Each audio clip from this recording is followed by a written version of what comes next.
Hello everyone and welcome to our Tech Tuesday tutorials number 125. Today we share a freemium collaboration and project management tool called Trello. Our tech team recently decided to implement a more formal collaboration tool in order to track open projects, due dates, and milestones. We need something flexible but powerful and hopefully free. After looking around a bit, I think we've settled on Trello. Now in education, we're often placed on teams, committees, or PLCs, and we often have to track progress on projects, units, grants, or coursework. We need to know who's responsible for what and what has been done. We think more educators and tech folks should be using tools like Trello in order to stay sane and keep organized. Now, we like Trello because of its simplicity and its features. Let's take a quick look at what it has to offer and what you get when you give them your money. Trello's top level is organized by teams. So you have a team for yourself based on your own workspace, and then you can create additional teams as you need them.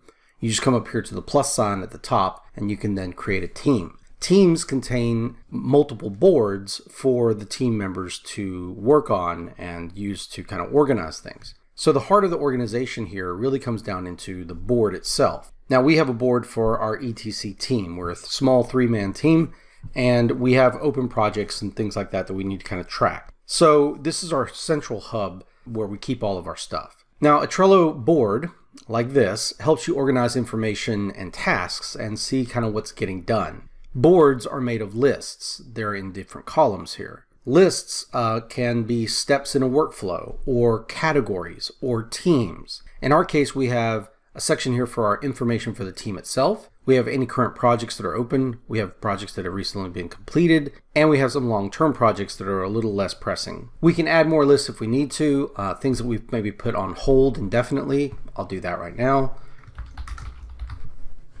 And then we can continue to add as many lists as we want. Now lists don't do anything by themselves, they actually kind of create a space for you to put cards. And cards are where the meat and potatoes starts happening. Now cards can have anything in them, whether they be text or images or checklists or whatever. A card basically gives you a space here for the description where you can go and edit it and put in what you want. And then you can also come in and add activity. But in addition to that, you have a few things you can add to the card here. You can add labels, which will help you kind of track them, and you can set up any labels you like. A checklist is a simple list that you can give a name to and then add items. You can even add them from other lists if you are using the same items often. Perhaps if you've got multiple steps you need to go through for each one of these things in a PLC, then you might do that. In this case, we may have a free-form checklist here of things that we need to get done. So produce the Google slide, then add images, and then animation, upload a drive. All right, so those might be the steps we know we have to take on this project. And as we complete these steps, we simply check them off, and we can easily then see how far this has gotten at any time just by going and glancing at that. Now you can have more than one checklist if you want to, that's fine. You can also choose to hide completed items or remove this whenever you're done. Now we've happened to have done all of this and finished this, so this is now 100% complete. But there may be other items as part of this card that you want to track, so you may not be ready for this card to be done.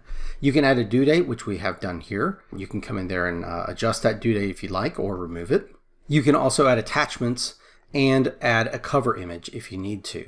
I can then come in here and add activities here or updates to this project and let the team know what's going on with this if I need to. In fact, I put a link to the Google slide that was done, and then I can add more links here. Now, I added a link to the Google slide and it's pretty messy as you can see, but we can also add links and make them a little bit cleaner if we want to do that. I could put it up here in the description or in an update, but let's say I put it in the description here.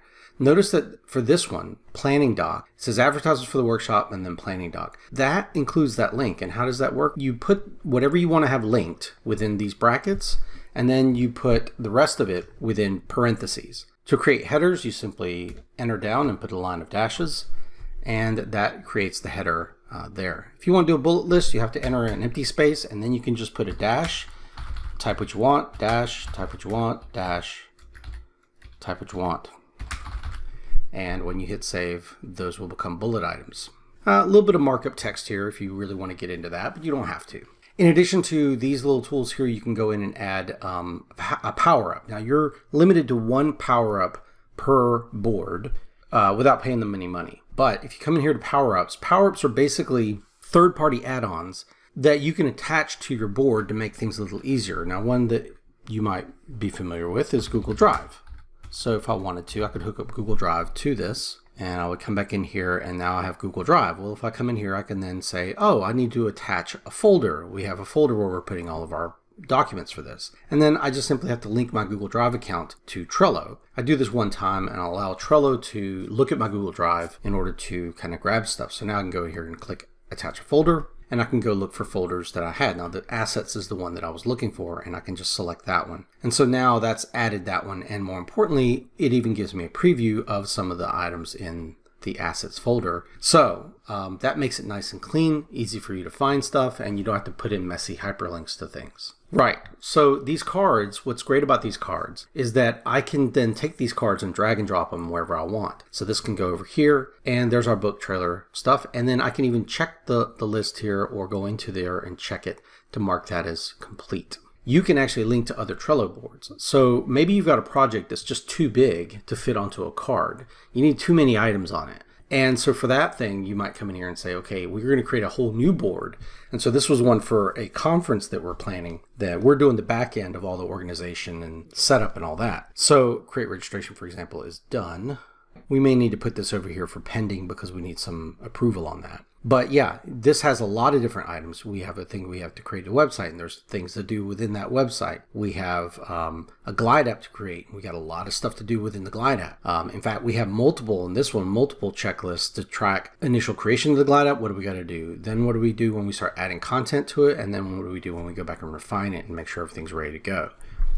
So with this, there's a lot of sub-steps, and so it necessitated its own board. Now within each of these boards, you can add them to your workspace and your team will automatically get access to them.